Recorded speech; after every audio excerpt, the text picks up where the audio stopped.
But first, from what I understand, we have a call. So let's go ahead and take that real quick, and then we'll move on. Hello, hello. Hello, you're on Shasta Unmasked. How can I help you? Hey there. Yep, hi. I had a friend just call me and tell me that I was being mentioned profusely. My name's Lori, and anyone can be a citizen journalist. You don't have to go to journalism school. You can be a photojournalist. You can be a copy editor.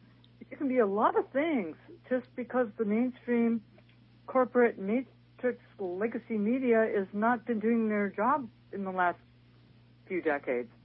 So anyway, no, we totally understand that, but calling yourself a citizen journalist and then expecting other people who also call themselves journalists to hold themselves to a higher standard than you hold yourself is kind of unfair.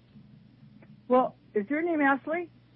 Yes, it is. Echoplex? Yeah, I saw you videos a few years ago with Nathan and so forth, vaping and whatever, but that's okay. You can vape. I'm just saying, of course citizen journalist is the key word.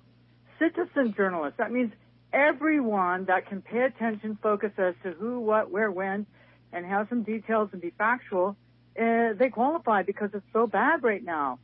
Well, no, but if you're going to call yourself a journalist, then you also have to have as somebody who consumes journalism, I guess, or journalists, articles or stories or projects, like, you don't really put out any. You seem to collect a lot of information, but you don't really seem to do a whole lot with it. Honestly, you don't see what I do. That's what I'm saying. I don't see what you do anywhere. I know, but so what do I call myself then when I'm doing a massive amount of work? I'm doing research for Dane Wiggins. A hobbyist?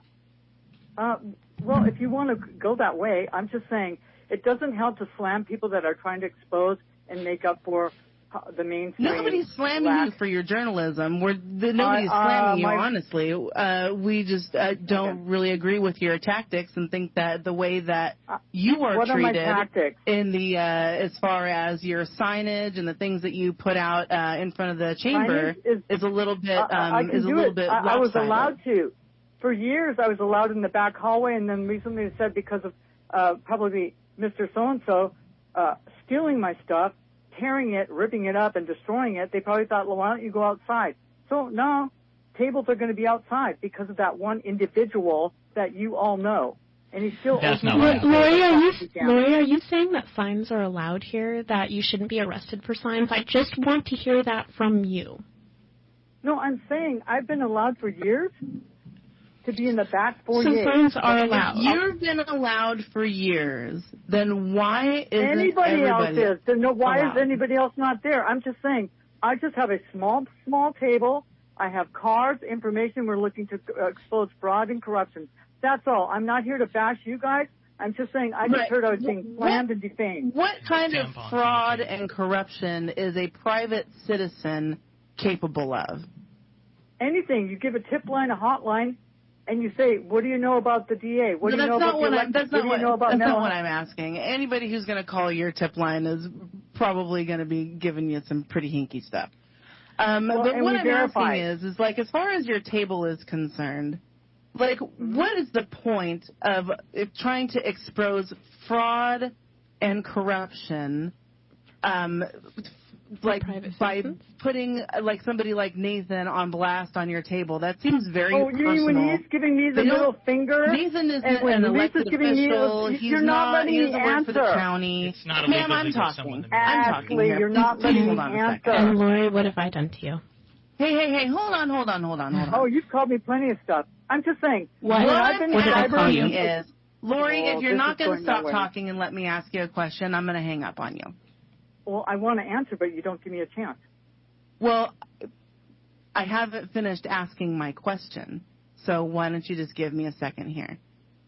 If you are looking to expose fraud and corruption along the lines of quote-unquote journalism that you do with election fraud and vaccine stuff and chemtrails and all that stuff, what is the point of making the subject of your display a private citizen who holds no office, does not work for the county, and to hear you guys talk about it is a loser that has no influence and is constantly looking for 15 minutes of fame that he can't get?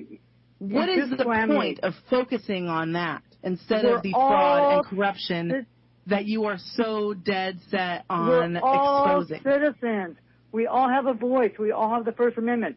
I don't You're not swear. answering my I'm not question. profane. That has nothing. I'm just saying we all have the right. That's our building. What is the point of putting a private citizen on display when your major focus of your citizen journalism is to expose major fraud and corruption on levels that involve thousands of people to be working on one conspiracy for decades? What is your point? We're inviting people, if they want to be a whistleblower anonymously, that they have a safe place to give us information, and then we will deep check, fact check. You're not answering my question. I know for a fact that there are some places. No, you're not. Goodbye. So we're done. So I'm done with her.